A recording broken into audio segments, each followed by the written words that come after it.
हाँ जी, तो आज से चैप्टर 2 की रिवीजन स्टार्ट कर रहे हैं, रिवीजन कर रहे हैं और करते हैं उसको शुरू।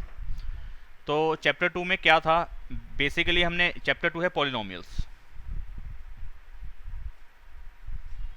तो पॉलिनोमियल्स में हमने किस टाइप के पॉलिनोमियल पे ज़्यादा काम किया है इस चैप्टर के अंदर? क्वाड्रेटिक।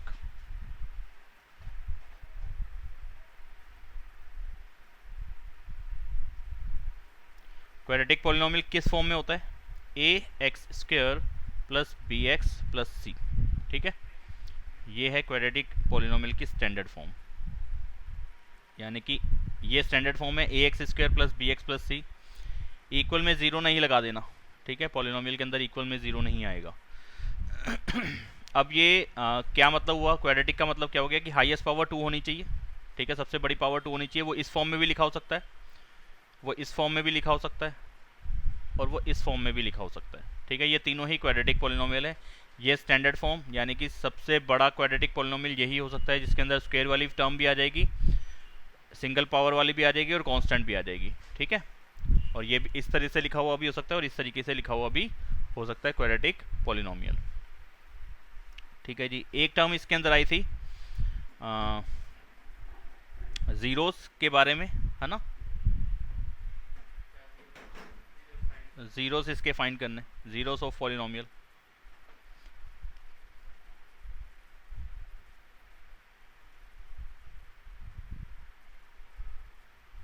इन जीरोस को हम लिख देते थे अल्फा एंड बीटा, ठीक है? गामा क्वाड्रेटिक के अंदर नहीं आएंगे, गामा आएगा क्यूबिक के अंदर, ठीक है? बच्चे बच्चे भूल चुके हैं। हाँ हाँ, तो वो तीन जब जीरोस आएंगे तो वो क्वाड्रेटिक के अंदर नहीं आएंगे, क्यूबिक के अंदर आएंगे। क्वाड्रेटिक के कितने जीरोस होंगे? दो ही जीरोस होंगे। इसके जीरोस कितने होंगे? इसके जीरोस कितने होंगे? दो ही होंगे, ठीक है? दो से ज़्यादा नहीं हो सकते। तो दो जीरोस में से एक को नाम दिया था अल्फा, एक को नाम दिया था बीटा, ठीक है? दे आप कुछ भी सकते हो, एनसीईआरटी ने ये नाम दिए हुए हैं, इसलिए मैं भी यही लेके चल रहा हूँ। जब मैंने चैप्टर स्टार्टिंग में कराया था तब भी मैंने यही शब्द बोले थे, यही कहा था आपको, ठीक है?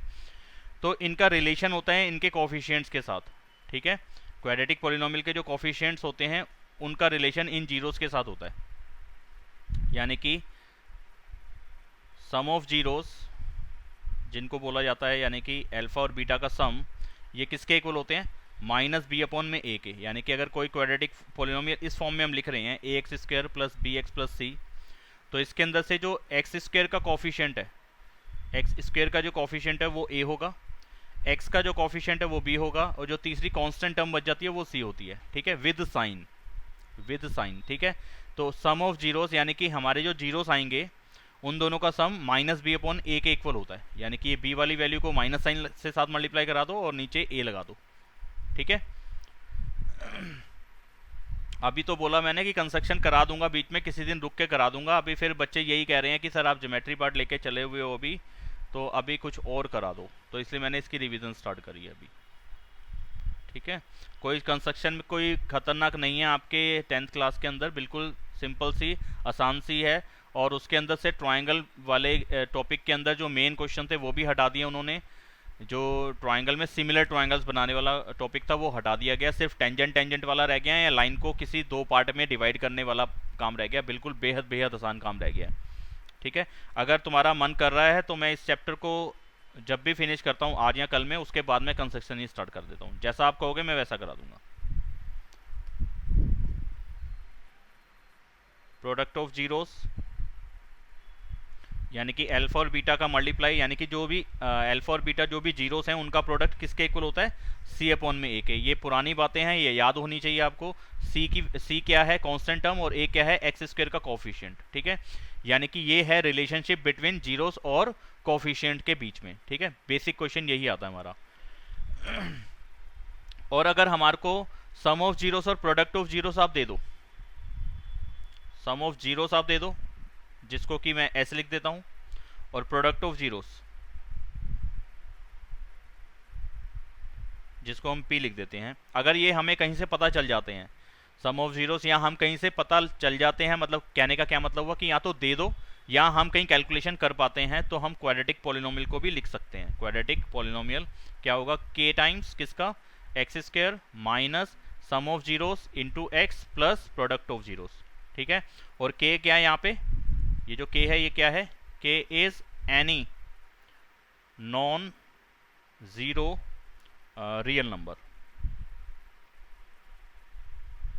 ठीक है।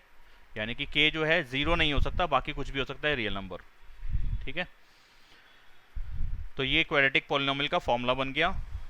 k से मल्टीप्लाई करा दो x square minus sum of zeros into x plus product of zeros. और k का क्या रोल होता था, मैंने बताया था कि भाई कोई भी अगर पॉलिनोमियल यहाँ पे फ्रैक्शन में बन रहा है, यहाँ पे हमारी कैलकुलेशन फ्रैक्शन में आ रही है, तो जो फ्रैक्शन का डिनोमिनेटर वाला पार्ट है वो हम k मान लेते हैं। तो उससे क्या होता है, हमारा फ्रैक्शन वाला पार्ट खत्म हो जाता है, पॉलिनोमियल हमारे को बिना फ्रैक्शन के नजर आता है, तो थोड़ा वो दिखने में अच्छा लगता है। और कोई रीज़न नहीं है कि इसका वैसे ही लिख के आ जाएंगे तो गलत है, गलत नहीं है, लेकिन ऐसे लिखा हुआ थोड़ा अच्छा लगता है, और कोई बात नहीं है। कैलकुलेशन बच्चों को दिखता थोड़ा सा अच्छा है, कहने का ही मतलब है आसान दिखता है। समझ में आई क्या क्या बातें बोली है मैंने। सम ऑफ जीरोस क्या है, प्रोडक्ट ऑफ जीरोस क्या है, और उसका क्या रिलेशन है पॉलिनोमियल के साथ, पॉलिनोमियल के जो कोएफिशिएंट हैं उनके साथ, ठीक है जी। और क्वाड्रेटिक पॉलिनोमियल को किस तरीके से लिखना है ये बताया गया। हाँ पलक क्या कह रही हो?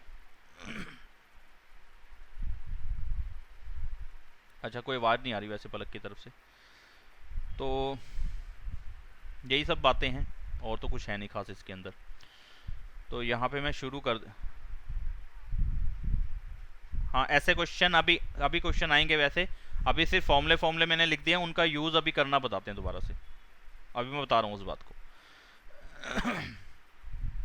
चलो बता ही देता हूँ, क्या परेशान होना।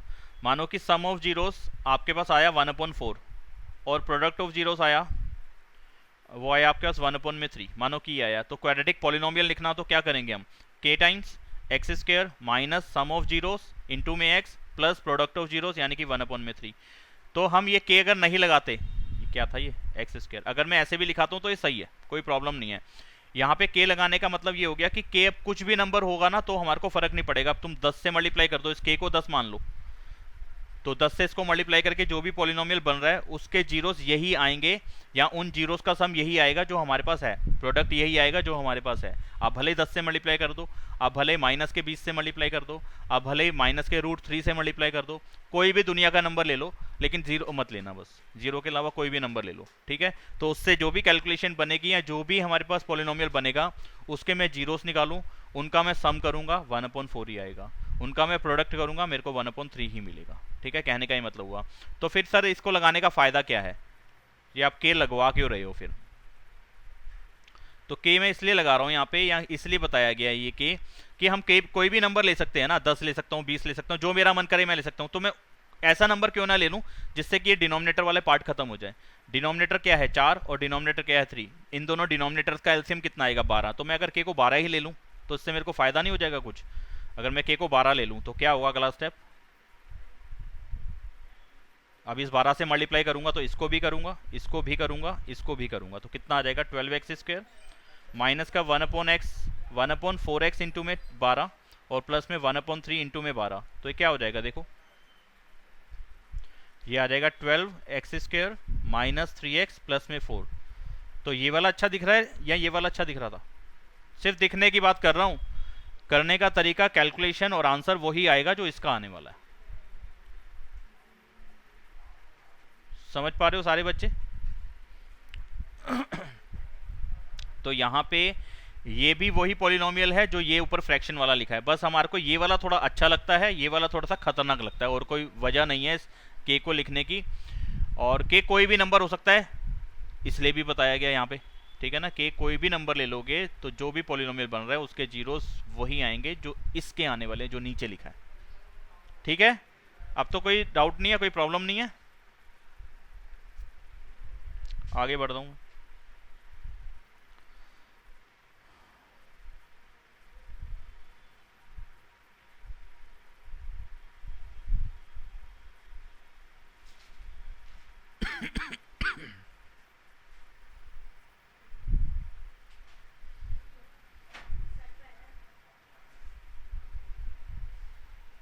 तुम लोग का रोज का ड्रामा हो चुका है ये।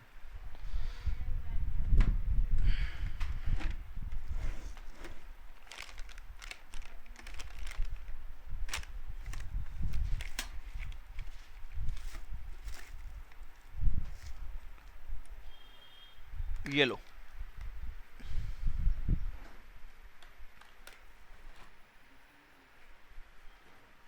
अब ये जो क्वेश्चंस मैंने जो बुक खोली हुई है यहाँ पे बिल्कुल बेसिक क्वेश्चन तो हमें नहीं मिलने वाले कि मैं कहूँ कि आपको एक एक पॉइंट समझाने बैठ जाऊँ।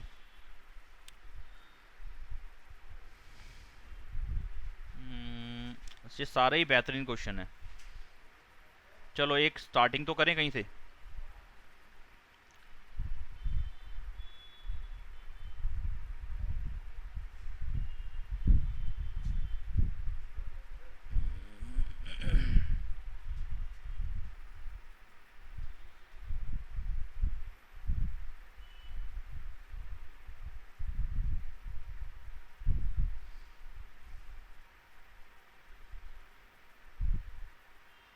चलो यहाँ से स्टार्ट करते हैं क्वेश्चन नंबर 17 से।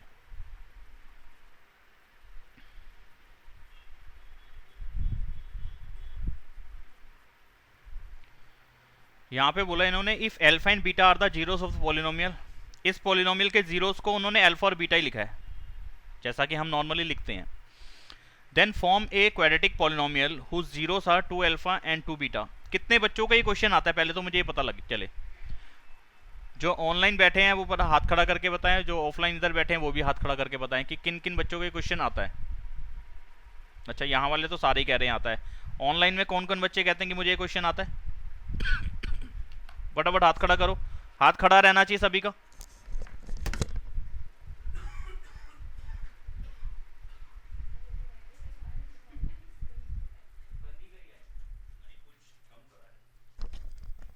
फर फर चल रहा है, कान में दर्द होना शुरू हो रही है और सर में। हाँ जी, इतने बच्चे कह रहे हैं वेरी नाइस। ये तो सारे ही कह रहे हैं कि हमें आता है, तो फिर मैं कराऊं ही क्यों। चलो फिर तुम लोग अपना करो और मैं जिनको नहीं आता उनके लिए करवा देता हूँ ताकि ज़्यादा समय वेस्ट ना हो। देखो बेटा, जिनको नहीं आता वो देखेंगे। क्या करने का तरीका रहता है जब हमारे को अल्फा और बीटा एक पॉलिनोमियल के जीरोस दे देते हैं और कहते हैं कि एक नया पॉलिनोमियल बनाओ इन जीरोस का यूज करके, 2 अल्फा और 2 बीटा का। ठीक है, तो हमें पता है कि कोई भी पॉलिनोमियल अगर बनाना है, कोई भी मतलब क्वाड्रेटिक की बात करें, क्योंकि दो ही जीरोस आपने दिए हैं और दो ही जीरोस गिवन पॉलिनोमियल के हो सकते हैं। ठीक है, क्वाड्रेटिक के दो ही जीरोस होते हैं क्योंकि हाईएस्ट पावर 2 है तो दो ही जीरोस होंगे। और आपने जो पॉलिनोमियल बनाने के लिए दिया है उसके लिए भी आपने दो ही जीरोस दिए हैं, 2 अल्फा एंड 2 बीटा। तो जो नया पॉलिनोमियल बनेगा वो भी क्वाड्रेटिक ही बनेगा। तो क्वाड्रेटिक पॉलिनोमियल को बनाने के लिए हमें चाहिए होता है सम ऑफ जीरोस और प्रोडक्ट ऑफ जीरोस। ठीक है, यानी कि मुझे जो नया पॉलिनोमियल बनाना है उसमें नए वाले जीरोस का सम और नए वाले जीरोस का प्रोडक्ट चाहिए रहेगा। तो देखें क्या बनता है हमारे पास। तो शुरुआत क्या रहेगी, जो पॉलिनोमियल दे रखा है हमारे को वो ये दे रखा है। ठीक है, तो इसमें मैं अगर अल्फा और बीटा इसके जीरोस मानता हूं तो उसका सम कितना आएगा, उनका सम आएगा माइनस बी अपॉन में ए के इक्वल। ठीक है, तो माइनस बी की वैल्यू आ गई माइनस का 7 और ए की वैल्यू कितनी आ गई 6। तो अगला स्टेप क्या बन जाएगा 7 अपॉन में 6। यानी कि जो पॉलिनोमियल आपने दे रखा है उसमें जीरोस का जो सम है यानी कि अल्फा प्लस बीटा की जो वैल्यू मिल रही है मुझे 7 अपॉन 6 मिल रही है। अब मैं निकालूंगा प्रोडक्ट ऑफ जीरोस यानी कि अल्फा इंटू बीटा, वो किसके इक्वल आता है सी अपॉन ए के। यही तो ऊपर मैंने फॉर्मूला भी बताया था कि sum of zeros minus b upon a के इक्वल होगा और product of zeros c upon a के इक्वल होगा। और जीरोस जो दे रखे होंगे उन्हीं का सम और उन्हीं की प्रोडक्ट की बात कर रहे हैं हम यहाँ पे। आपने जीरोस दिए अल्फा और बीटा, तो इनका ही सम और इनका ही प्रोडक्ट मुझे मिलेगा सी अपॉन में ए। सी की वैल्यू कितनी है माइनस का 3 और ए की वैल्यू कितनी है 6, यानी कि आ जाएगा कटने के बाद 1 अपॉन में 2। ठीक है, अल्फा इंटू बीटा माइनस का 1 अपॉन 2 मिल गया और अल्फा प्लस बीटा 7 अपॉन 6 मिल गया। अब वो कह रहे हैं यहाँ पे कि नया पॉलिनोमियल बनाओ जिसके जीरोस जो है 2 अल्फा और 2 बीटा हो। New zeros are 2 alpha and alpha थोड़ा सा खराब बन गया एंड 2 बीटा। ठीक है, तो इसका सम कितना आ जाएगा सम ऑफ न्यू जीरोस, तो 2 अल्फा और 2 बीटा को प्लस कर दो। तो जब इसको प्लस करोगे तो मुझे 2 कॉमन दिख रहा है, अल्फा प्लस बीटा मिल रहा है।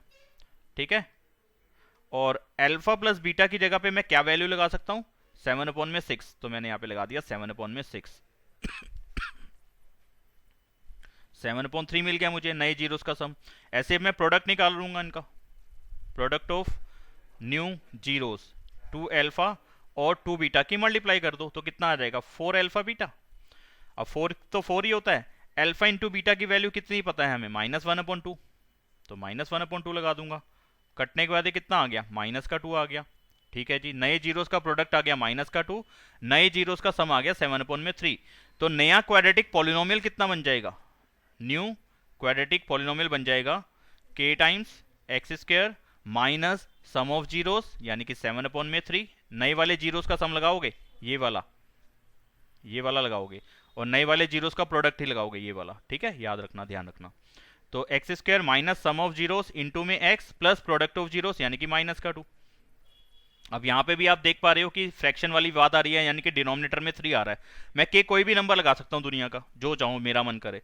तो बेटर कौन सा लगाना, 3 लगाना बेटर है ना, जिससे डिनोमिनेटर खत्म हो जाए। तो यहाँ पे मैं के को 3 मान लूंगा, लेट के बी 3। तो यहाँ पे आ जाएगा 3 times x square minus 7/3x -2। अगले स्टेप में मैं 3 से मल्टीप्लाई करा दूंगा इन तीनों नंबर्स को, तो बन जाएगा 3x स्क्वायर माइनस, जब 7/3x को मैं 3 से मल्टीप्लाई कराऊंगा तो सिर्फ 7 ही बचेगा। आप समझदार हो, अगर नहीं समझ में आया तो मैं प्रॉपर लिख भी देता हूँ। और 3 को 2 से मल्टीप्लाई करूंगा तो 6 आ जाएगा। तो मेरे पास फाइनली जो क्वाड्रेटिक पॉलिनोमियल बना वो ये बना, 3x square minus 7x minus 6। Check कराता हूं मैं आंसर, कौन सा क्वेश्चन है ये, 17th। 3x square minus 7x plus 6 minus 6। ठीक है, स्क्रीन पे आपके सामने है ये आंसर। एकदम शुरुआती क्वेश्चन कह सकते हो, जिसमें हमने कुछ एक बातों का यूज कर लिया, मतलब कि सम ऑफ जीरोस का भी कर लिया, प्रोडक्ट ऑफ जीरोस का भी कर लिया, वैल्यूज भी सब्स्टिट्यूट कर दी और क्वाड्रेटिक पॉलिनोमियल का फॉर्मूला भी अप्लाई करा है। ठीक है, अब देखते हैं आगे और कौन सा क्वेश्चन करते हैं। अभी कौन सा करा, 17 करा है ना।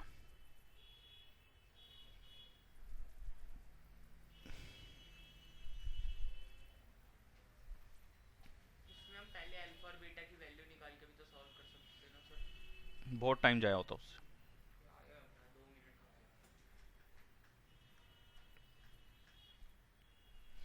आप देखें क्वेश्चन नंबर 24 लेते हैं।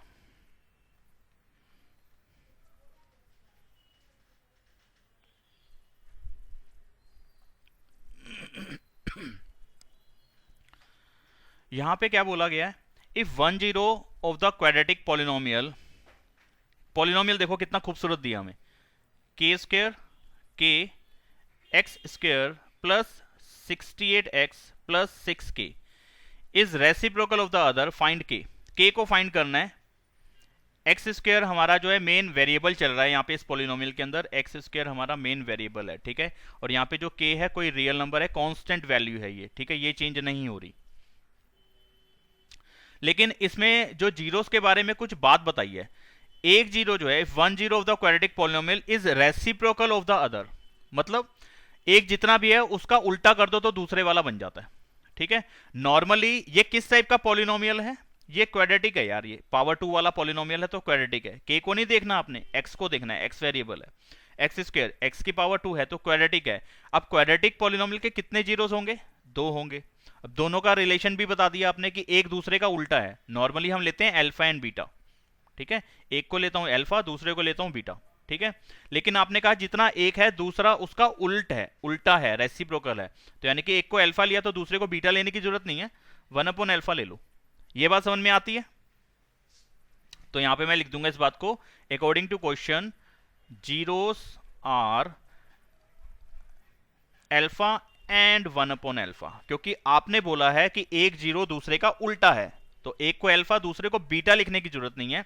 लेकिन मान के बीटा ही चलो दिमाग के अंदर कि एक बीटा होता है एक अल्फा होता है, लेकिन बीटा को मैं 1/अल्फा लिख सकता हूं। ठीक है जी, लिख दिया। आगे क्या करना है जी, बस इतनी सी बात तो बोली आपने। अब क्या करें हम, अब मेरे को इनके बारे में कुछ बात मालूम है कि अल्फा और 1/अल्फा यानी कि अल्फा और बीटा का सम कितना होता है और अल्फा और बीटा का प्रोडक्ट कितना होता है। यानी कि अब मैं निकाल रहा हूं सम ऑफ जीरोस क्वाड्रेटिक के अंदर होता है माइनस का बी अपॉन में, और प्रोडक्ट ऑफ जीरोस कितना होता है, प्रोडक्ट ऑफ जीरोस होता है सी अपॉन में, ये मुझे मालूम है। ठीक है, मैं वैल्यूज लगा देता हूं इनके अंदर। सम ऑफ जीरोस मतलब अल्फा 1/अल्फा का सम, अल्फा और बीटा, बीटा की जगह 1/अल्फा। ना समझ में आए तो मुझे बोलना, और नहीं तो फिर चल ही रही है गाड़ी। तो माइनस बी अपॉन ए, माइनस बी की वैल्यू कितनी है 68, तो 68 लग जाएगा, माइनस फॉर्मूले के अंदर से आया। और a कितना है, ये एक्स स्क्वायर का कोफिशिएंट यानी कि के स्क्वायर प्लस के, ये हमारा a है, तो के स्क्वायर प्लस के लगा देंगे। अब तुम जरा इस चीज को देखो जो हमारे पास बनी है सम ऑफ जीरो से। यहाँ पे एक इक्वेशन तो बनेगी लेकिन उसमें दो वेरिएबल आ जाएंगे एक तरीके से। इस टाइम पे वेरिएबल का काम करेगा, यानी कि अल्फा भी आ गया और वो के भी आ गया। अब अल्फा भी आ गया और के भी आ गया, यहां से तो मुझे कुछ एक्चुअल में मिलने वाला नहीं। अगर मैं इसको सॉल्व करूं, अल्फा की वैल्यू इन टर्म ऑफ के मिल सकती है, के की value in term of alpha मिल सकती है। मुझे एक्चुअल में कोई भी नंबर नहीं मिलने वाला, ना तो अल्फा की वैल्यू प्रॉपर कोई आंसर मिलेगा, ना के की वैल्यू कोई प्रॉपरली आंसर मिलेगा। तो इससे तो काम होता नजर नहीं आया। मैं प्रोडक्ट वाली जगह पे चला जाता हूं। प्रोडक्ट का मतलब हो गया दोनों को मल्टीप्लाई करा देना। एक जीरो था अल्फा, दूसरा बीटा होता है, लेकिन बीटा की जगह मेरे को क्या लगाना है, यहाँ पे 1 अपॉन अल्फा लगाना है। मैंने 1 अपॉन अल्फा लगा दिया। किसके इक्वल, सी अपॉन ए के इक्वल। सी की वैल्यू कितनी है यार, 6 के। एक्स स्क्वायर को छोड़ दो, एक्स को छोड़ दो, जो बच गया वो हमारा सी है, तो यानी कि 6 के हमारा सी है। और ए की जगह पे क्या लगाना है, के स्क्वायर प्लस के।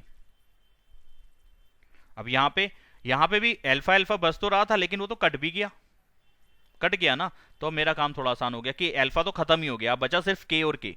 अब के से मेरा आंसर बन जाएगा। अब हमारे पास क्या बन गया, 1 इज इक्वल टू 6 के अपॉन में के स्क्वायर प्लस के।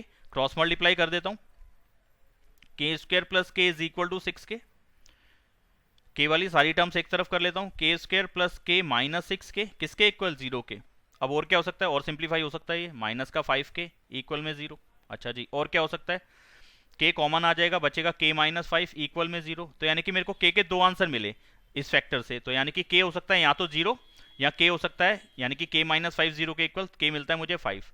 अब के 5 होगा कि के 0 होगा, वापस चलते हैं क्वेश्चन में।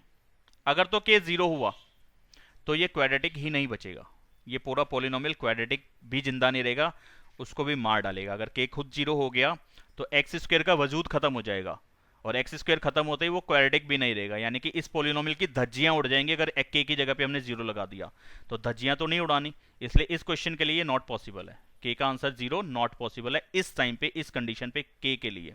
ठीक है, तो ये आंसर का पार्ट नहीं हो सकता, सिर्फ और सिर्फ के हमारा 5 ही हो सकता है, जिससे कम से कम उसकी धज्जियां तो ना उड़े, हमारा जो क्वेश्चन है वो तो बरकरार रहे। तो 24 का आंसर हमारे पास 5 बनेगा।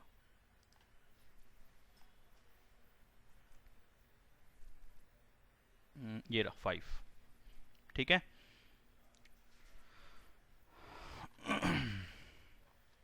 समझ आया।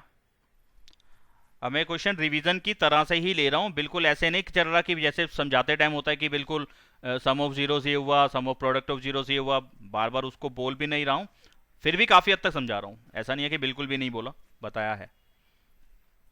आगे बढ़ रहा हूं। अब ये क्वेश्चन जब आपके पास पीडीएफ पहुंचेगी तो कृपया करके रिवाइज जरूर कर लेना, घर पे खुद रिपीट कर लेना, और अगर नहीं करोगे तो फिर चैप्टर को काटा भी लगा देना ऊपर से। कौन सा करा था अभी हमने, 25 करा था, 24 करा था। अच्छे हैं सारे क्वेश्चन ही मुझे अच्छे दिख रहे हैं। ये 25th क्वेश्चन बेहद प्यारा है, शुरुआत के लिए अच्छा क्वेश्चन है, करो। जिनको आता है वो साथ साथ करते रहो, वो जिनको नहीं आता वो समझते रहो, बाद में कर लेना। If alpha and beta are the zeros of polynomial, polynomial में लिख देता हूं x square minus 5x plus m, ये पॉलिनोमियल है, ये भी क्वाड्रेटिक है। हमारा 95% ये चैप्टर जो है वो क्वाड्रेटिक पे ही भरा हुआ है।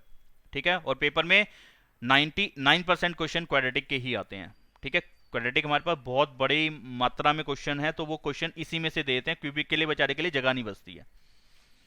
यहां पे इन्होंने कंडीशन डाल दी कि अल्फा और बीटा तो हमारे जीरोस हैं ही, नॉर्मली जो हम मानते हैं वही ये कह रहे हैं कि अल्फा और बीटा ही मान के चलो, और इन जीरोस में एक रिलेशन भी डाल दिया कि अल्फा में से बीटा को माइनस करते हो तो आपको 1 मिलता है। एक कंडीशन पे काम करो, अल्फा माइनस बीटा आपको 1 दे दिया है, तो मैं कर सकता हूं अल्फा प्लस बीटा, तो मैं निकाल ही सकता हूं ना, सम ऑफ जीरोस को शो करता है। यहां पे हम लिखेंगे as alpha and beta are the zeros of polynomial P of x, मैंने इसका नाम डाल दिया। तो इट इंप्लाइज कि अल्फा और बीटा जो सम करेगा, मतलब कि अल्फा और बीटा का जो सम आएगा वो क्या होगा, माइनस बी अपॉन ए होगा। ठीक है, तो मैं कहूंगा कि अल्फा प्लस बीटा की वैल्यू आएगी माइनस बी की वैल्यू कितनी है, ऑलरेडी माइनस का 5 है, और अपॉन में ए की वैल्यू कितनी है 1। याद रखना एक्स स्क्वायर का कोफिशिएंट, एक्स स्क्वायर जिसके साथ मल्टीप्लाई हो रहा है वो ए होगा, x जिसके साथ मल्टीप्लाई हो रहा है या x के साथ जो मल्टीप्लाई हो रहा है वो b होगा विद साइन प्लस और माइनस, ठीक है। और जो इन दोनों को छोड़ के जो कुछ भी बचेगा वो c होगा, ध्यान रखना, ठीक है। तो एक ही जगह पे 1 आ रहा है तो 1 लिखने की जरूरत तो है नहीं, आगे बढ़ा देते हैं इसको। तो ये कितना आ जाएगा अगला स्टेप, मतलब कि इसके आगे क्या बन जाएगा, 5 बन जाएगा, ठीक है जी। प्रोडक्ट वाले को लेके फायदा है कुछ, अगर ले लो तो अल्फा इंटू बीटा वो बनता है c अपॉन में। अच्छा c कितना है m, a कितना है 1, तो m मिला, अल्फा इंटू बीटा m आया, m तो मुझे निकालना है और यहाँ पे ना मुझे अल्फा मालूम ना मुझे बीटा मालूम, तो m तो मुझे मिलने वाला नहीं जब तक अल्फा और बीटा प्रॉपरली नहीं मिल जाते। अल्फा की वैल्यू मिलनी चाहिए, बीटा की वैल्यू मिलनी चाहिए, वो यहाँ पे रखेंगे तो ही हमें m मिलेगा।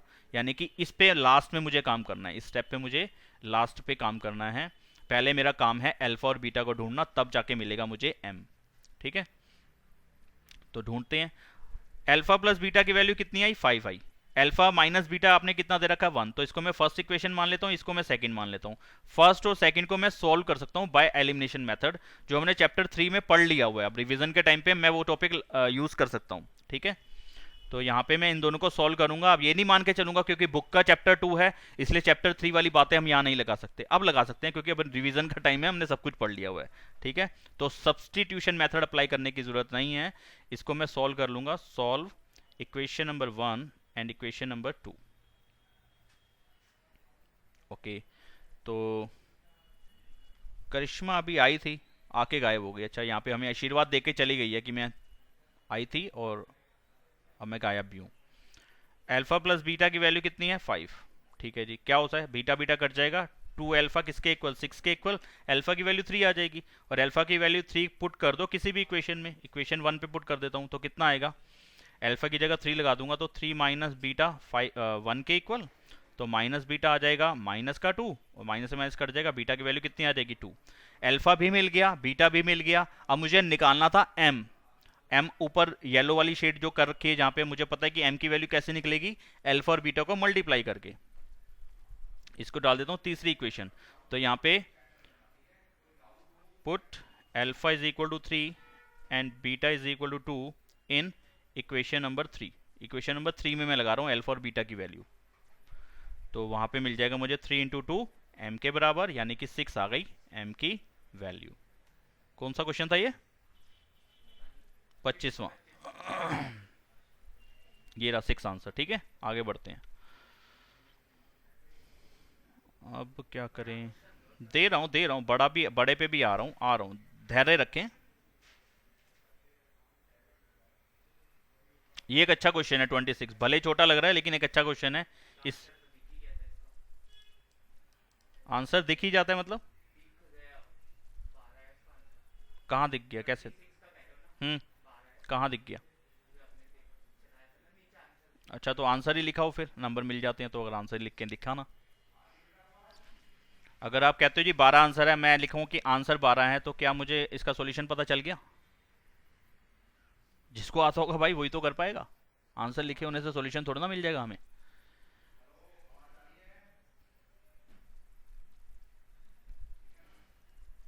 मैंने लिख दिया यहाँ पे, बच्चे का कहना है कि आंसर इसका 12 आ रहा है, 12 ले आओ कैसे भी करके, आप कह दो 14 माइनस 2 हमारा आंसर आ गया 12।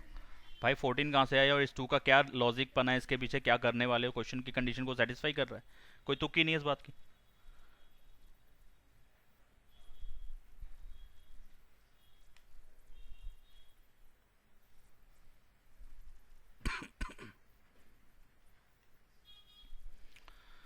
यहाँ पे इस क्वेश्चन में बोला गया है, अच्छा क्वेश्चन है, मैं करा रहा हूँ, देखते जाओ, जिसको आता है वो खुद कर सकता है, क्योंकि मैं समझा रहा हूँ तो जिसको आता होगा वो मेरे से पहले ही कर लेगा, तो तुम्हारे को पता भी चल जाएगा कि तुम कर पा रहे हो कि नहीं कर पा रहे हो, और जिनको नहीं आता वो समझते रहेंगे। If the sum of squares of zeros, क्या कह रहे हैं, sum of squares of zeros of polynomial इतना इज 40। अच्छा, यहाँ पे जो भी जीरोस होते हैं, जीरोस को हम क्या बोलते हैं नॉर्मली, अल्फा और बीटा ही बोलते हैं ना, क्योंकि ये भी पॉलिनोमियल क्वाड्रेटिक ही है, ठीक है। तो अगर अल्फा और बीटा इसके जीरोस हैं, ठीक है, तो यहाँ पे मैंने लेट कर लिया, let alpha and beta be the zeros of x square minus 8x plus के, इसके जीरोस मैंने ये मान लिए। तो इसका मतलब क्या हो जाएगा, अब आपने क्या बोला है, sum of squares of zeros, zeros का स्क्वायर करो और उनका सम कर दो, और वो किसके इक्वल है, 40 के इक्वल है। ये कंडीशन है आपकी तरफ से। जैसे इससे ठीक पहले वाले क्वेश्चन में आपने कंडीशन दी थी ना, अल्फा माइनस बीटा 1 था, ऐसे यहां पे भी आपने कंडीशन दिया, लेकिन वो क्लियर कट साफ साफ इसी फॉर्म में नहीं लिखी, आपने स्टेटमेंट दे दी उसके लिए। उस स्टेटमेंट से मुझे वो इक्वेशन मिल गई। ठीक है, ये आपके हिसाब से दिया हुआ है अकॉर्डिंग टू क्वेश्चन। ठीक है जी। अब आपने कहा कि के की वैल्यू फाइंड करो इस कंडीशन का यूज करते हुए, तो मैं कह सकता हूं यार alpha square plus beta square 40 के अगर बराबर है, तो क्या मैं अल्फा स्क्वायर और बीटा स्क्वायर का रिलेशन या रिश्ता जोड़ सकता हूं जीरोस के साथ किसी तरीके से, जो जीरोस अल्फा और बीटा है। मैंने इसके लिए एक आइडेंटिटी लिखवाई थी, उसकी डेरिवेशन भी है, 2-3 स्टेप्स में ही हो जाएगा काम, लेकिन मैं वो डेरिवेशन वाला पार्ट नहीं करा रहा अभी। Alpha square plus beta square कभी भी आपके पास इस टाइप के क्वेश्चन में आए ना, तो उसकी जगह पे आपने क्या लिखना है, अल्फा प्लस बीटा का whole square minus 2 alpha beta. ठीक है, यानी कि इसके लिए आइडेंटिटी ये बन गई आपकी, अल्फा प्लस बीटा का whole square minus 2 alpha beta लिख के आना है, कभी भी आपके पास ये आ जाए। अब आप ये समझ के चलेंगे। ठीक है, और ये किसके इक्वल है, 40 के, यानी कि इसको मैंने सिंप्लीफाई करना शुरू कर दिया। जो कंडीशन आपने दे रखी है ना, इस कंडीशन को मैंने और आगे खोल दिया, इस तरीके से मैं लिख सकता हूं। ठीक है, ये इसका मतलब क्या हो गया, ये बता रहा है सम ऑफ जीरोस को, और ये क्या चीज बता रहा है, प्रोडक्ट ऑफ जीरोस को। ठीक है, तो सम ऑफ जीरोस की जगह हम क्या लिख सकते हैं। अब आप कहोगे sir alpha plus beta sum of zeros ही क्यों लिख दिया, अल्फा और बीटा कुछ भी हो सकता था। कुछ भी नहीं है, यहाँ पे मैंने स्टार्टिंग में लिखा है अल्फा और बीटा को मैं जीरोस मान के चल रहा हूँ इस पॉलिनोमियल के। ठीक है, तो आपके हिसाब से अल्फा स्क्वायर और बीटा स्क्वायर की वैल्यू का जो सम आएगा वो 40 आएगा। इस चीज को मैं लिख सकता हूं alpha square plus beta square को अल्फा प्लस बीटा का whole square minus 2 alpha beta 40 के बराबर। अब अल्फा प्लस बीटा की जगह वैल्यू लग जाएगी सम ऑफ जीरोस की, और सम ऑफ जीरोस कितना होता है, माइनस बी अपॉन में ए। ठीक है, माइनस 2 टाइम्स किसका, प्रोडक्ट ऑफ जीरोस का। प्रोडक्ट ऑफ जीरोस क्या होता है, सी अपॉन में ए। ये 40 के बराबर हो गया। अब बी, ए, सी और ए ये सारे कहां से लिए जाएंगे, ये मेन क्वाड्रेटिक पॉलिनोमियल से लिए जाएंगे। एक्स स्क्वायर का कोफिशिएंट ए, एक्स का कोफिशिएंट बी, कांस्टेंट सी। तो हर बी की जगह पे लगेगा माइनस का 8, हर बी की जगह पे लगेगा माइनस का 8। देख लो यहाँ पे माइनस का 8 बी की जगह पे। ठीक है, तो हर बी की जगह पे माइनस 8 लगा देता हूँ, माइनस फॉर्मूले का, बी की जगह पे माइनस का 8। और ए की जगह पे क्या लगना है, 1, ए की जगह पे लगना है 1, तो यहाँ पे लगेगा 1। नीचे 1 लगाने की फिर जरूरत तो नहीं है, मैं फिलहाल लगा के दिखा देता हूँ। सी की जगह पे क्या आना है, के लिख दिया, और ए की जगह पे आना है 140 के बराबर। इसको सिंप्लीफाई कर लेते हैं, बस इसको सॉल्व कर लेते हैं, काम हो जाएगा। माइनस माइनस प्लस 8 आ गया, प्लस का 8 आ जाएगा, प्लस के 8 का स्क्वायर करोगे 64 हो जाएगा। नीचे वाले 1 का कोई यूज तो है नहीं। 2 टाइम्स के का 40 के बराबर, अगर 2 के, एक सेकेंड मैंने नहीं लिखा, पहले मुझे बता दो कौन सी तोप चल गई इसके अंदर, प्लस कहां से आ गया, कोई मतलब ही नहीं है, ऊपर से मैंने गलत नोट कर लिया। लो माइनस आ गया, या माइनस का 2 के आ गया, किसके इक्वल, 40 माइनस 64 के, माइनस 2 के किसके इक्वल आ जाएगा, माइनस का 24, और के की वैल्यू कितनी आ जाएगी, 24 अपॉन में 2 12। बिल्कुल सिंपल सा क्वेश्चन। ठीक है, बस यहाँ पे हमें क्या चीज समझ में आई है, नहीं, जिन्होंने नहीं कर रखा पहले उनको ये चीज समझ में आई है कि इसकी जगह पे हमने ये लिख के आना है। ये एक आइडेंटिटी बन गई है, याद रखना, आगे बहुत सारे क्वेश्चंस में काम आने वाली है।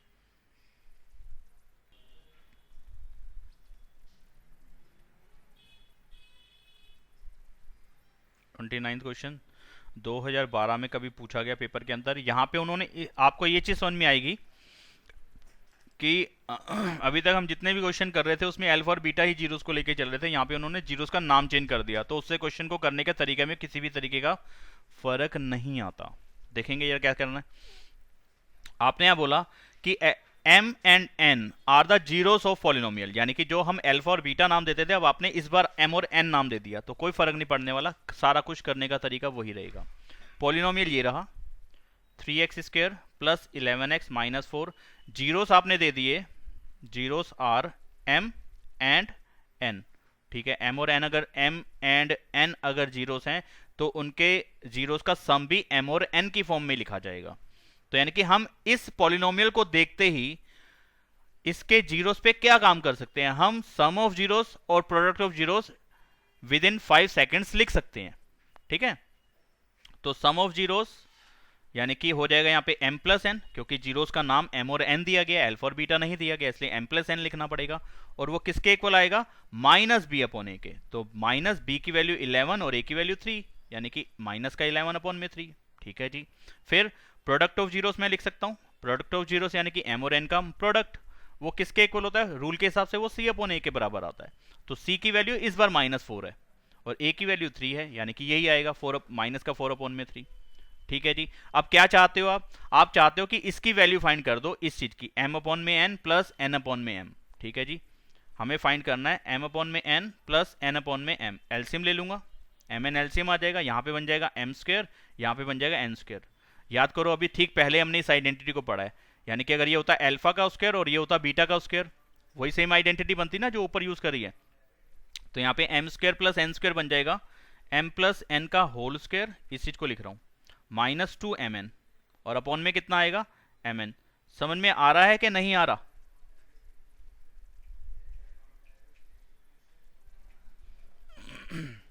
बाकी बच्चे, पलक, हाँ, m प्लस एन की जगह क्या वैल्यू लगानी है, ऊपर देखो m प्लस एन की जगह वैल्यू लगानी है माइनस का 11 अपॉन में 3, माइनस का 11 अपॉन में 3, इसकी पावर 2 कर दो क्योंकि यहाँ पे इसकी पावर 2 है। यानी कि यहाँ पे मैंने क्या यूज करा है, क्या काम करा है, मैंने इसकी जगह पे आइडेंटिटी का यूज करा है, जो ठीक अभी मैंने ऊपर बताई है ये वाली। Alpha square plus beta square की जगह ये लिख सकते हैं, तो अगर m square plus N square की जगह क्या लिख सकते हैं, m प्लस एन का होल स्क्वायर -2mn, वही लगा दिया यहाँ पे। तो लगाते हैं माइनस का 2 और m इंटू एन की जगह पे क्या लिखना है जी, माइनस का 4 अपॉन में 3, माइनस का 4 अपॉन में 3, और इस पूरे को किससे डिवाइड करना है, mn से। mn की वैल्यू कितनी है, माइनस का 4 अपॉन में 3। बस सिर्फ और सिर्फ कैलकुलेशन रह गई यहाँ पे। तो ये कितना आ जाएगा, प्लस में 121 अपॉन में 9, माइनस माइनस प्लस 8 अपॉन में 3, और इस पूरी कैलकुलेशन को डिवाइड करना है माइनस के 4 अपॉन 3 से। नीचे लिखा है ना, इसको मैं ऐसे डिवाइड करके लिख सकता हूँ। अच्छा, अगला स्टेप क्या आ जाएगा, इसका एलसीएम ले लो, नो एलसीएम आ जाएगा, यहाँ पे 121 बच जाएगा, यहाँ पे 24 आ जाएगा, और डिवाइड का मल्टीप्लाई हो जाएगा और ये रेसिप्रोकल हो जाएगा। अगला स्टेप क्या होगा, इसको प्लस कर लो, 4 और 1 5, 2 और 2 4, 1 का 1 अपॉन में 9 इंटू में 3 अपॉन में माइनस का 4, 3 से इसको काटेंगे 3 आ जाएगा, और 5 4 9 और 1 10, ये 2 से कटेगा,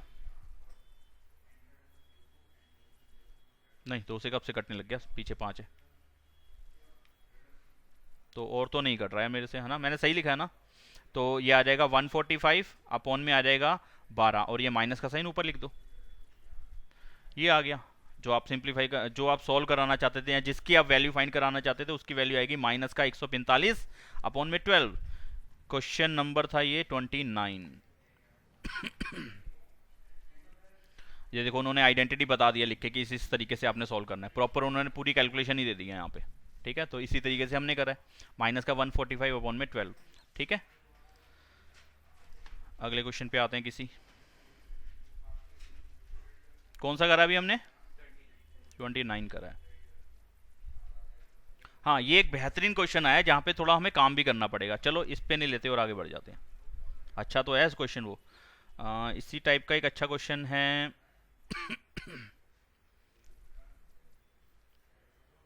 ये अच्छा क्वेश्चन है, 34th। एक सेकेंड और भी देख लूं क्या क्या दिया है।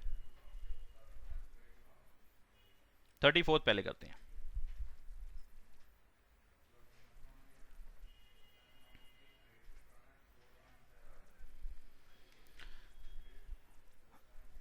-5 is one of the zero of polynomial, दिया हुआ आपको, zeros of p x square plus x plus a. दो अलग अलग पॉलिनोमियल पे काम करा रहे हो आप एक साथ। आपने कहा कि -5 जो है ना वो इस पॉलिनोमियल का जीरो है, ठीक है, और इस पॉलिनोमियल के जीरोस ऑफ इसका are equal to each other, और इसके जो जीरोस हैं वो आपस में बराबर है।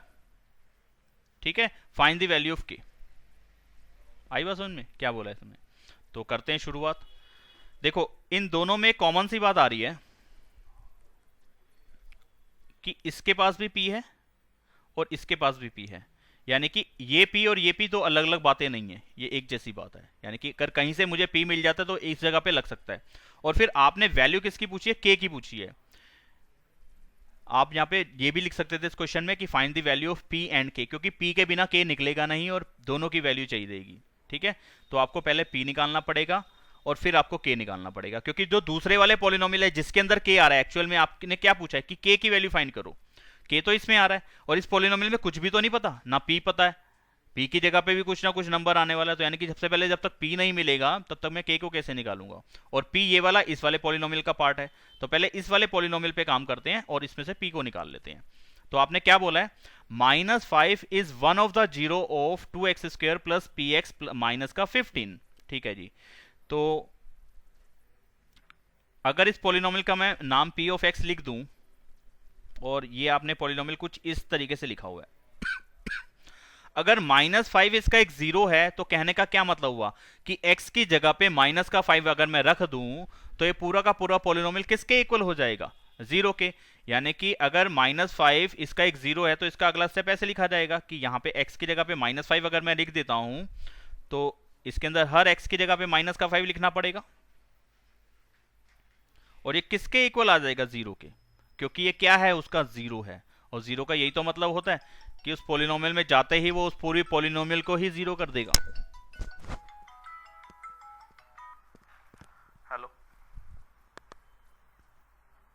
मेरी इनकी होगी 5 के आसपास। हाँ, नहीं 3:30 बजे से तो होती है शुरू। हाँ बताओ। हाँ पीनी तो है, तो कोई नहीं बना के रखो, भी आ रहा हूँ 5 बजे के आसपास।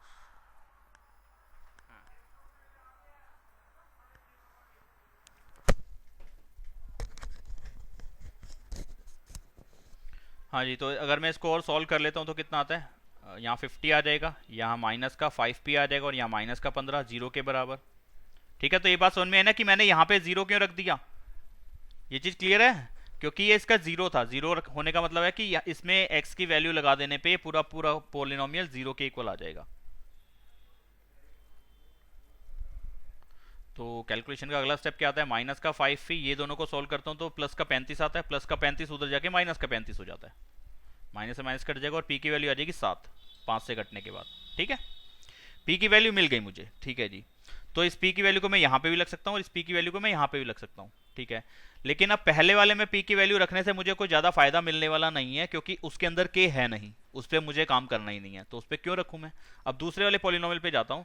आपने कहा कि दूसरे वाले जो पॉलिनोमियल है उसके जो जीरोस हैं वो आपस में इक्वल हैं। अच्छा जी, तो दूसरे वाला पॉलिनोमियल है क्या, सेकंड जो पॉलिनोमियल है वो है क्या, p times x² plus x plus k। ठीक है जी, तो p की जगह पे 7 आ जाएगा, तो क्या बन जाएगा, ये ऐसे लिखा जाएगा 7x² plus 7x plus k, ये आ जाएगा। ठीक है, अब इसके आपने कहा कि इसके जीरोस इक्वल हैं अकॉर्डिंग टू क्वेश्चन, इसके जो जीरोस हैं वो इक्वल हैं। ठीक है, तो अगर इसके जीरोस इक्वल हैं, यानी कि अगर एक अल्फा है दूसरा बीटा, जो दूसरा बीटा होता है वो बीटा की जगह वो भी आप अल्फा ही लिख सकते हो, कहने का ये मतलब हो गया। ठीक है ना, वैसे नॉर्मली आप अल्फा और बीटा लिखते हो ना, लेकिन यहाँ पे जीरोस अगर इक्वल हैं तो अगर एक को आप अल्फा बोलोगे तो दूसरे को भी अल्फा ही बोलना पड़ेगा, अगर एक को बीटा बोलोगे तो दूसरे को भी बीटा बोलना पड़ेगा। ठीक है, तो यहाँ पे जो जीरोस हैं वो इक्वल हैं, यानी कि मैं क्या क्या निकाल सकता हूँ जीरोस को लेके, मैं उनका सम निकाल सकता हूँ। तो सम कितना आएगा, माइनस का b अपॉन में a, माइनस का b की वैल्यू कितनी है 7, और a की वैल्यू कितनी है वो भी 7, कटने के बाद कितना आ गया, माइनस का 1 आ गया। ठीक है, तो जो दोनों जीरोस हैं, अगर मैं सम ऑफ जीरोस का मतलब हो गया अल्फा प्लस बीटा, और बीटा की जगह पे भी क्या लिखना है मुझे, अल्फा ही लिखना है क्योंकि सेम है। तो अल्फा प्लस अल्फा कितना आ गया, -1, यानी कि 2 अल्फा कितना आ गया, -1, यानी कि अल्फा कितना आ गया, -1 अपॉन में 2, यानी कि इसके जीरोस दोनों के दोनों कितने हैं, 1/2। पहला जीरो भी 1/2, दूसरा जीरो भी माइनस का 1/2, माइनस के साथ है। ठीक है, अब मुझे क्या निकालना है, मुझे k निकालना है, और k कहाँ पे आ रहा है, c वाली जगह पे आ रहा है, और c का जीरोस के साथ क्या रिलेशन होता है, वो प्रोडक्ट ऑफ जीरोस में कहीं ना कहीं मिलता है हमें। तो प्रोडक्ट ऑफ जीरोस वो आएगा c अपॉन में, यानी कि alpha into alpha, product of zeros, c की वैल्यू है k, और a की वैल्यू कितनी है भाई 7। ठीक है जी, अल्फा की वैल्यू -1/2, बीटा की वैल्यू मतलब कि दूसरे वाले जीरो की वैल्यू वो भी पहले वाले जितना ही है, तो 1/2 ही आ गया। अगला स्टेप क्या बन जाएगा, माइनस माइनस प्लस, 1/4 किसके इक्वल, k/7 के, क्रॉस मल्टीप्लाई करके k की वैल्यू कितनी आ जाएगी, 7/4। तो ये k का आंसर आ गया। k कितना आया, 7/4। कौन सा क्वेश्चन था, 34। तो यही आ रहा है, ये रहा 7/4।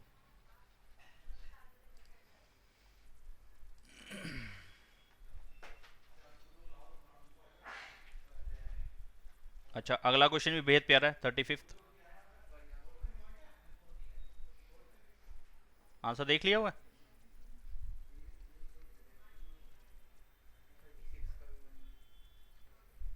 चलो मैं आंसर दिखाता ही नहीं हूँ फिर, उससे कोई फर्क तो नहीं पड़ता वैसे, आंसर देख भी लो तो।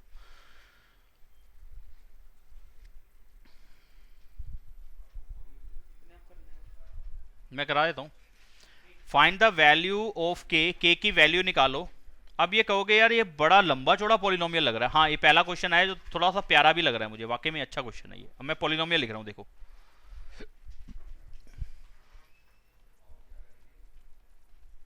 अब कहोगे सर ये क्वाड्रेटिक है या नहीं है, क्वाड्रेटिक तो है क्योंकि x की पावर 2 है। अब कहोगे यार क्वाड्रेटिक पॉलिनोमियल को सर आपने बताया था इस फॉर्म में होता है, ax² plus bx plus c। इसके अंदर 3 ही टर्म हो सकती है मैक्सिमम टू मैक्सिमम। यहाँ पे तो 1 2 3 4 5 आ गई। अब क्या करें जी, 5 नहीं है ये। देखो इसमें कैसे काम करेंगे, x² वाली कितनी टर्म्स है, एक ही है तो 3x² अलग हो गया। x वाली कितनी टर्म्स हैं, ये और ये x वाली टर्म्स हैं। तो x वाली टर्म्स को सेपरेट करो ना, x उसमें से निकाल लो। इसमें से x निकल जाएगा तो कितना बचेगा, 2k + 1। ठीक है, और जो भी कुछ बच गया, अब इसके अलावा क्या बच गया, माइनस का k और माइनस का 5। तो देखो क्या है, ये ग्रीन वाला पार्ट है a, येलो वाला पार्ट है b और ब्लू वाला पार्ट है c। x² जिसके साथ मल्टीप्लाई हो रहा है वो a होगा, x जिसके साथ मल्टीप्लाई हो रहा है वो b होगा। इन दोनों को छोड़ के जो कुछ भी बच गया वो c होगा। तो इस बार c के अंदर भी 2 टर्म आ रही हैं, ध्यान रखना। ऐसा कंफ्यूज मत होना कि c जो है वो लास्ट वाला नंबर ही c लेना है, कहीं आपको कि माइनस का 5 ही c है, नहीं।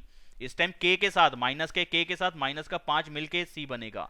और जो b वाली टर्म है उन दोनों के पास x होना चाहिए, वो उन दोनों के पास x है, x कॉमन ले लिया तो जो मिला वो b मिला।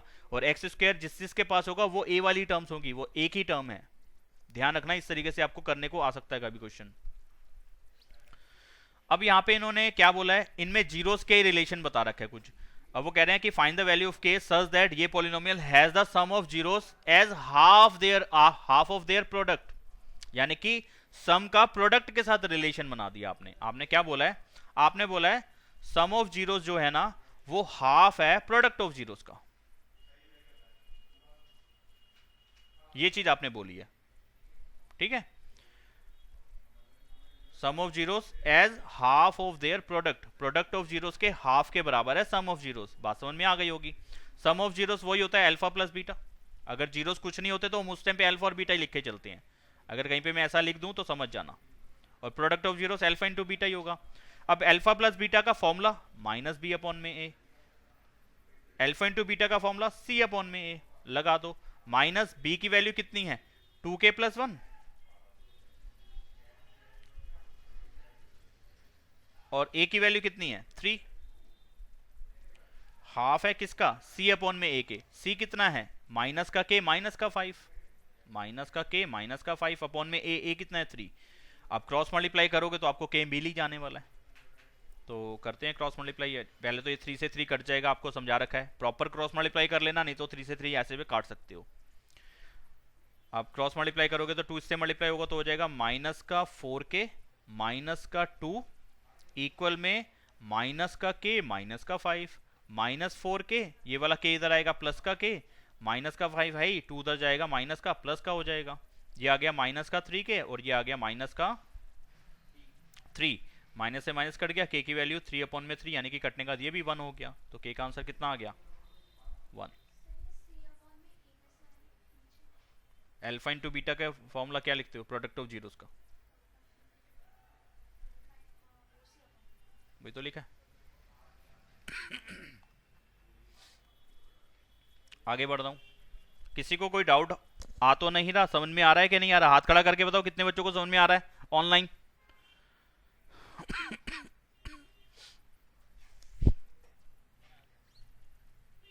हाथ खड़ा करके बता सकते हो।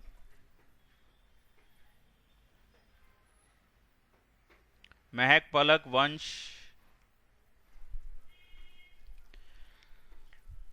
महक श्रीवास्तव। ये कभी कभी गलती से, ये ईद का चांद है, कभी भी कभी कभी निकल के आता है ये।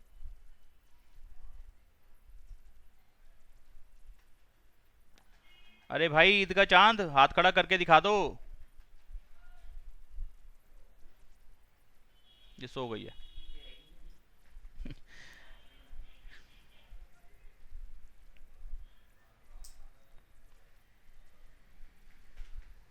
हम्म। अब देखिए जैसे 39 क्वेश्चन, बेहद पूछा जाने वाला क्वेश्चन और एकदम आसान क्वेश्चन।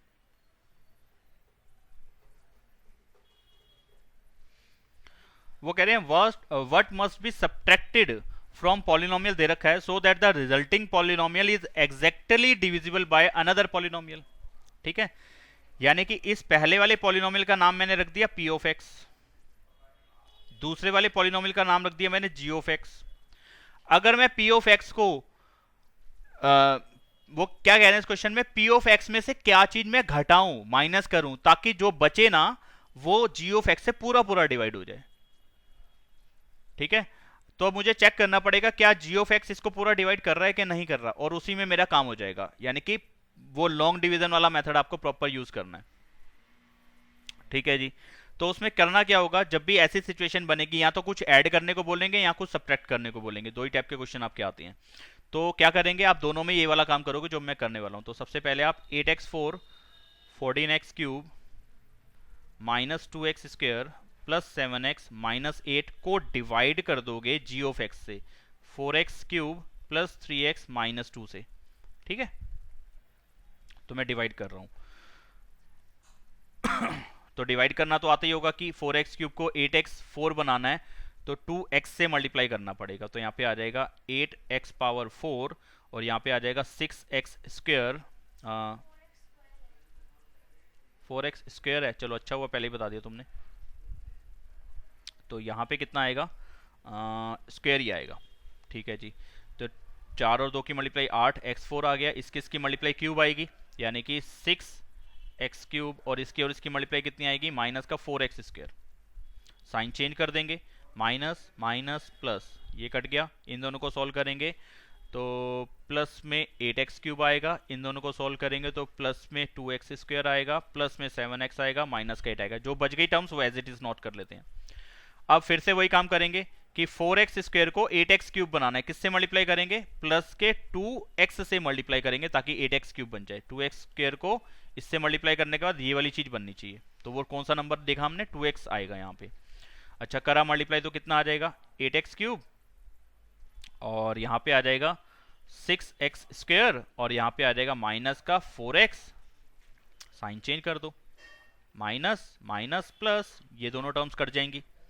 अगला स्टेप क्या आया, इन दोनों को सॉल्व कर लो, माइनस का 4x स्क्वायर, यहाँ पे आ जाएगा प्लस का 7 और 4 11x, माइनस का 8। अब फिर से वही स्टेप की 4x स्क्वायर को माइनस का 4x स्क्वायर बनाना है, माइनस के 1 से मल्टीप्लाई कर दो, माइनस का 4x स्क्वायर आ गया। अब माइनस 1 की इससे मल्टीप्लाई करोगे तो माइनस का 3x आ जाएगा, और माइनस के 1 की माइनस के 2 से मल्टीप्लाई करोगे तो प्लस का 2 आ जाएगा। साइन चेंज कर दो, प्लस प्लस माइनस, ये दोनों टर्म्स कट गई। इसकी कैलकुलेशन आ गई 11 और 3 14x, इसकी कैलकुलेशन आ गई माइनस का 10। ठीक है, जो रिमाइंडर हमारा बच गया,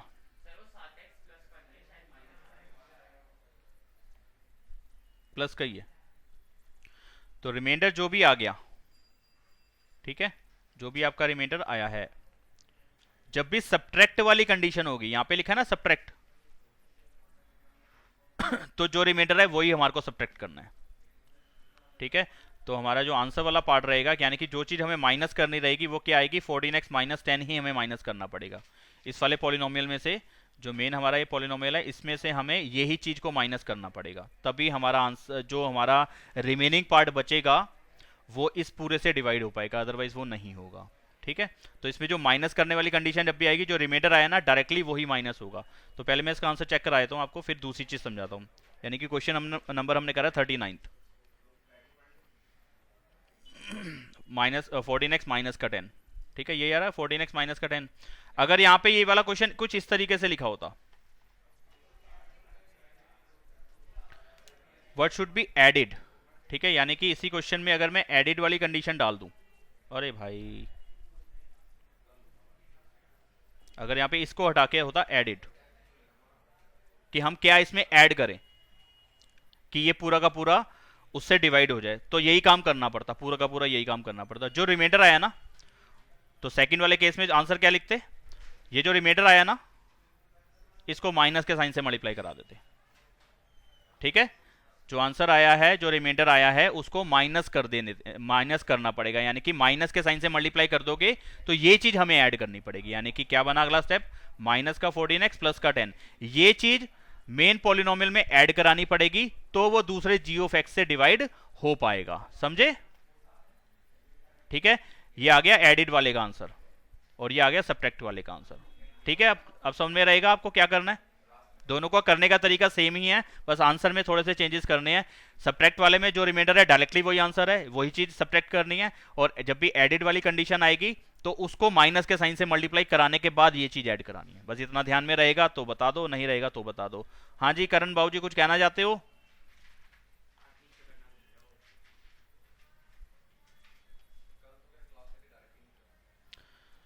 बेटा समझ में आया कि नहीं आया, ऑनलाइन वाले विद्यार्थी बताएं। अच्छा, बड़ी मेहरबानी आपकी बताने के लिए। तो ये एडिड और सब्ट्रैक्टेड वाले क्वेश्चन आपसे पेपर में पूछ लेते हैं। आगे बढ़ रहा हूं मैं। अब ये आ रहे हैं बढ़िया वाले क्वेश्चन, धांसू वाले क्वेश्चन, और ये सिर्फ कहने के लिए धांसू होते हैं, वैसे तो होसे बोलसान है। तो करते हैं इसका पहला ही क्वेश्चन, पेपर में सबसे ज्यादा पूछते जाने वाला क्वेश्चन है 41, और बेहद आसान, बेहद बेहद आसान। ये बेटा ये डोर बंद कर।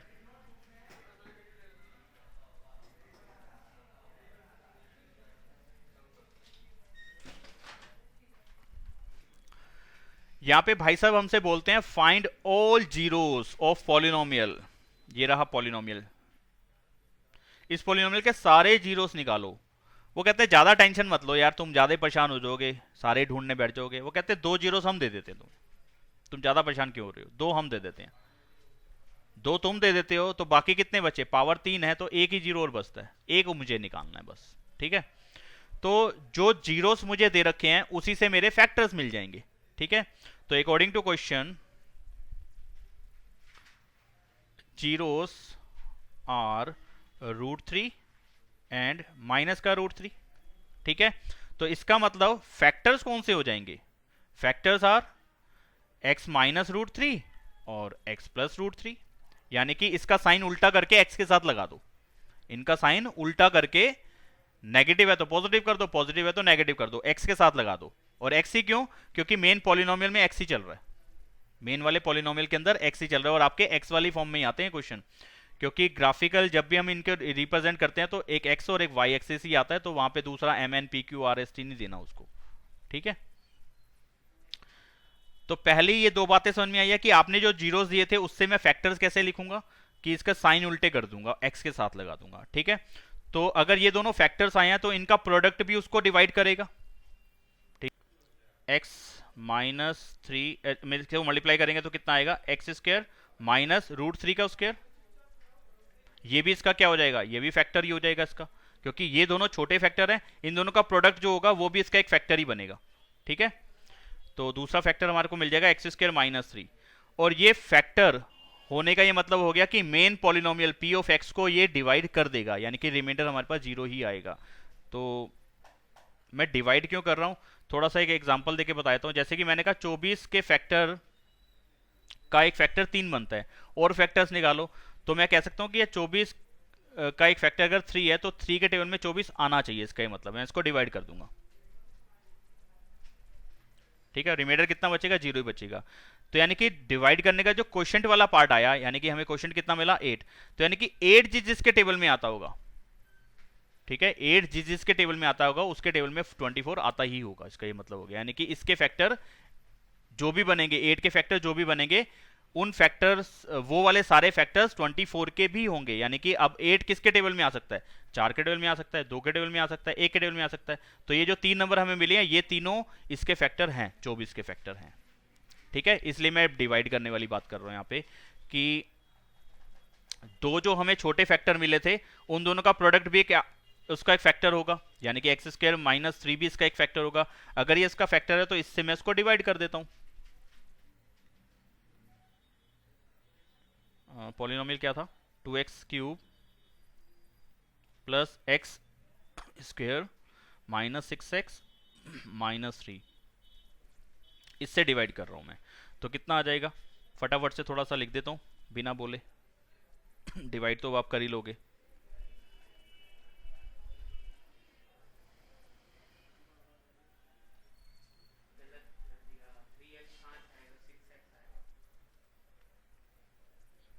हाँ हाँ मैं लिख रहा हूँ, पता चल गया मुझे।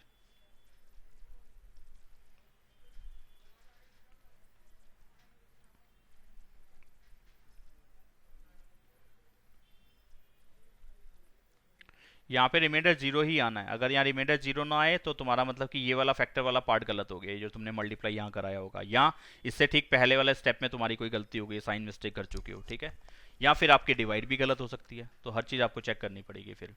तो यानी कि जो पी ऑफ एक्स था, ये ब्लू वाला सॉरी ये येलो वाला पार्ट, अब मैं इसकी जगह पे लिख सकता हूँ divisor into quotient plus remainder, ठीक है। तो मैं पी ऑफ एक्स जो मेन पॉलिनोमियल था उसको हटा के मैं उसके फैक्टर वाले पार्ट में तो लिख देता हूं, यानी कि x square minus 3 into 2x plus 1 और प्लस में जीरो। अब प्लस में जीरो लगाने का कोई मतलब तो बनता नहीं है, क्योंकि जीरो है, वो जीरो प्लस करो या जीरो माइनस करो कोई फर्क तो पड़ता नहीं है, इसलिए इसको हटा देता हूं। तो अगला स्टेप क्या आ जाएगा, इसको कुछ छेड़ने की जरूरत नहीं है, इसमें दो फैक्टर छिपे हुए हैं। वो कौन से फैक्टर हैं, जो हमारे को आपने दे रखे थे, जो आपने फैक्टर दे रखे थे उन्हीं से तो मैंने ये बनाया था। तो इसके वापस से फैक्टर्स करने का कोई मतलब बनता नहीं, क्योंकि वापस से फैक्टर करूंगा तो वही चीज आएगी जो आपने दे रखी है, ठीक है। तो इसके फैक्टर मैं नहीं बना रहा हूं, कोई जरूरत नहीं है। इसके फैक्टर्स आपने दे रखे हैं, यानी कि ये खुद से फैक्टर्स आपने दे रखे हैं, यानी कि जीरोस आपने दे रखे हैं। लास्ट जीरो हमारे पास यही रह गया 2x प्लस 1, यानी कि लिख मैं जरूर देता हूं यहां पे, ऐसा नहीं कि छोड़ दूंगा, इसको लिखना जरूरी है। अब आप लिखेंगे लास्ट स्टेप में आपको जीरोस दिखाना है ना कि फैक्टर्स दिखाना है। आपको क्या पूछ रहे हैं, इसके जीरोस निकालो सारे, ठीक है। तो सारे जीरोस में इसमें से तो दो जीरोस बनेंगे, एक √3 बनेगा, एक माइनस का √3 बनेगा। ये मैं दिखा नहीं रहा हूं कैसे बना, कैलकुलेशन नहीं दिखा रहा हूं, जरूरत रहती नहीं है इसकी, ठीक है। अब इसमें से जो जीरो बनेगा उसके लिए क्या करोगे, इसी को जीरो के इक्वल रख दो। 2x प्लस 1 को जब जीरो के इक्वल रखोगे तो 2x की वैल्यू कितनी आ जाएगी, -1, और x की वैल्यू कितनी आ जाएगी, -1/2। तो तीसरा जीरो बच गया -1/2, ठीक है। दो आपने दे रखे थे, तीसरा मिल गया माइनस का 1/2। ये इसके जीरोस होंगे, ठीक है। तो ये तो हो गए फैक्टर्स, पी ऑफ एक्स के फैक्टर्स हो गए यहां तक, और ये बन रहा है जीरोस, ठीक है जी, समझ में आया। ऐसा ना हो कि फैक्टर के साथ ही ये चीज डाल दो, ये जीरोस हैं वो फैक्टर्स हैं, फैक्टर से ही जीरोस मिलते हैं, जीरो से ही फैक्टर मिल जाते हैं। आई बात समझ में कि नहीं आई? बाकी बच्चे भी बता दो। आयुष,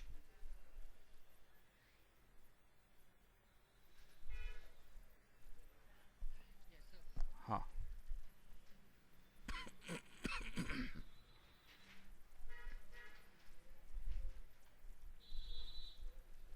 अब यहाँ पे देखो, अच्छा क्वेश्चन है, क्या करें, कराएं या नहीं कराएं, या उससे बेटर है 43 क्वेश्चन, ये सबसे लाजवाब क्वेश्चन है अभी तक जितने भी क्वेश्चन पढ़े हैं।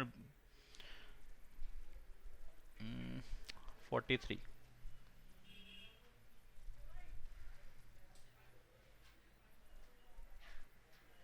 करो।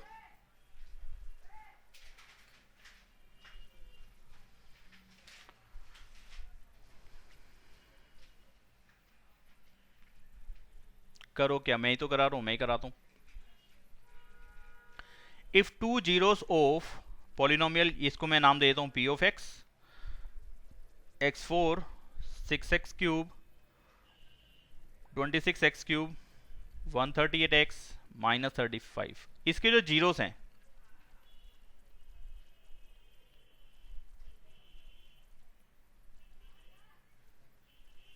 ये आपने दे दिए, ठीक है। जीरोस का मतलब हो गया इसके फैक्टर्स मुझे निकालने हैं। अगर जीरोस आपने दे रखे हैं तो इसका मतलब फैक्टर्स कौन से होंगे, इनका साइन उल्टा करके x के साथ लगा दो, यानी कि x के साथ ये प्लस का 2 माइनस का हो जाएगा, और ये प्लस माइनस जो दो इसमें इसका मतलब क्या है, इस चीज को मैं ऐसे लिख सकता हूँ 2 प्लस रूट 3 और दूसरा ब्रैकेट होगा 2 माइनस रूट 3। ठीक है, ये इसके जीरो इस तरीके से, तो जो कंबाइन करके इस तरीके से उन्होंने लिख दिया।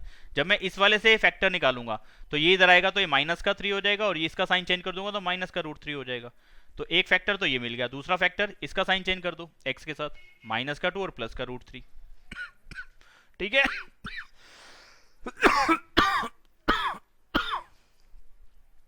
अगर जीरोस आपने ये दे रखे हैं तो फैक्टर्स ये बनेंगे नीचे वाले, बात समझ में आनी चाहिए आपको। और इन दोनों का प्रोडक्ट जो बनेगा वो भी एक फैक्टर होगा। अब इन दोनों का प्रोडक्ट करना एक थोड़ी सी कला है, मतलब कि कला इन द सेंस कि कुछ ना समझ में आए तो मल्टीप्लाई मल्टीप्लाई जैसे करते हो करते जाओ। ठीक है, यानी कि इसकी इन तीनों से मल्टीप्लाई, इसकी इन तीनों से मल्टीप्लाई, इसकी इन तीनों से मल्टीप्लाई। इससे ठीक पहले वाले क्वेश्चन में भी तो यही काम कर रहा था, जो दोनों फैक्टर आए थे उन दोनों को मल्टीप्लाई करा लिया था, वो भी एक फैक्टर होगा। ऐसे यहाँ पे ये जो दोनों फैक्टर आए हैं इन दोनों को मल्टीप्लाई करा लो, वो भी उसका एक फैक्टर ही होगा। ठीक है, तो इन दोनों को जब मैं मल्टीप्लाई कराऊंगा तो इन्हीं फैक्टर से मुझे एक और फैक्टर मिल जाएगा, बड़ा फैक्टर। तो मल्टीप्लाई करा लेता हूं। मल्टीप्लाई किस तरीके से कराएं, मैं इसको इस फॉर्म में लिख सकता हूं। देखो, इन दोनों को एक साथ, इसको अलग, तो ये क्या बन गया। आपको अगर ये चीज समझ में ना आए कि हम पेपर में सर इस चीज का आइडिया नहीं लगा पाए, तो हम क्या करें, आप कुछ भी टेंशन मत लो, इस x की इन तीनों से मल्टीप्लाई कराओ, इस -2 की इन तीनों से मल्टीप्लाई कराओ, इस माइनस के रूट 3 की इन तीनों से मल्टीप्लाई कराओ, प्लस माइनस कर दो, जो बचेगा ना वो वही बचेगा जो मैं आप कैलकुलेशन करके दिखाने वाला हूँ। ठीक है, तो मैंने क्या करा, येलो वालों को अलग कर लिया, ब्लू वालों को अलग कर लिया, तो ये आइडेंटिटी नहीं बन गई, a माइनस बी और a प्लस बी, और a माइनस बी और a प्लस बी को मल्टीप्लाई करो तो क्या आता है, ए स्क्वायर माइनस बी स्क्वायर। तो इसका मैं यूज कर लूं अगर, तो मैं इसको ऐसे लिख सकता हूं कि भाई x माइनस 2 का स्क्वायर माइनस में रूट 3 का स्क्वायर। अब इसको सॉल्व कैसे करेंगे, a minus b whole square identity लगा दो, a square plus b square minus 2ab। ठीक है जी, माइनस का माइनस, रूट 3 का स्क्वायर करा 3 आ गया। इसका अगला स्टेप क्या बन जाएगा, एक्स स्क्वायर माइनस का 4x और यहाँ पे आ जाएगा प्लस का 1। यानी कि ये जो फैक्टर्स थे इनको मल्टीप्लाई करके जो बना ये भी इसका एक फैक्टर ही होगा। ठीक है, वहां पे फैक्टर्स लिख दिए, यहाँ पे उसको फैक्टर लिख देंगे क्योंकि वो मल्टीप्लाई होके एक चीज बन गई है, तो है वही चीज ही, कहने का ही मतलब है। तो यानी कि इस वाले फैक्टर से जो प्रोडक्ट आई है उसकी, उन दोनों फैक्टर्स की, ये ब्लू वाला पार्ट, ये क्या करेगा, मेन पॉलिनोमियल को पूरा पूरा डिवाइड कर देगा, क्योंकि उसी के तो जीरोस थे, उसी से ही फैक्टर बने थे, उन्हीं फैक्टर्स का प्रोडक्ट ये आया था। तो यानी कि ये जो प्रोडक्ट आई है ये मेन पॉलिनोमियल को पूरा पूरा डिवाइड कर देगा, ये वाला पॉलिनोमियल। ठीक है जी, तो उसको डिवाइड कर देते हैं नॉन डिवीजन मेथड से। यार ये तो बड़ा लंबा चौड़ा पॉलिनोमियल है, मुझे याद रखना है, बताना मुझे क्या है। x power 4 minus 6x cube, कुछ गलत ना लिख दूं, माइनस का 26x, अरे नहीं लिख ही दिया मैंने तो शायद, ये देखो यहाँ पे स्क्वायर था, माइनस का 26x स्क्वायर और प्लस का 138 और माइनस का 35, और मेरे पास प्रोडक्ट कितनी आई है, ब्लू वाली, ये यहाँ डाल दूंगा, एक्स स्क्वायर माइनस का 4x प्लस 1।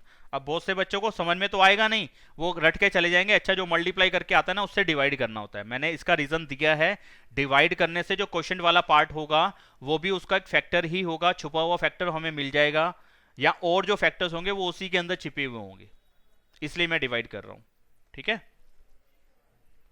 अब डिवाइड कर देते हैं, एक्स स्क्वायर यहाँ आएगा, x4 बन जाएगा, यहाँ पे आ जाएगा माइनस का 4x क्यूब, और यहाँ पे आ जाएगा प्लस का सिर्फ एक्स स्क्वायर।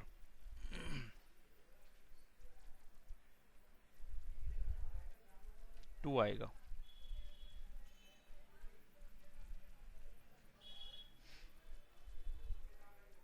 अब क्या करूं जी, माइनस का 2 और x से मल्टीप्लाई कराना पड़ेगा,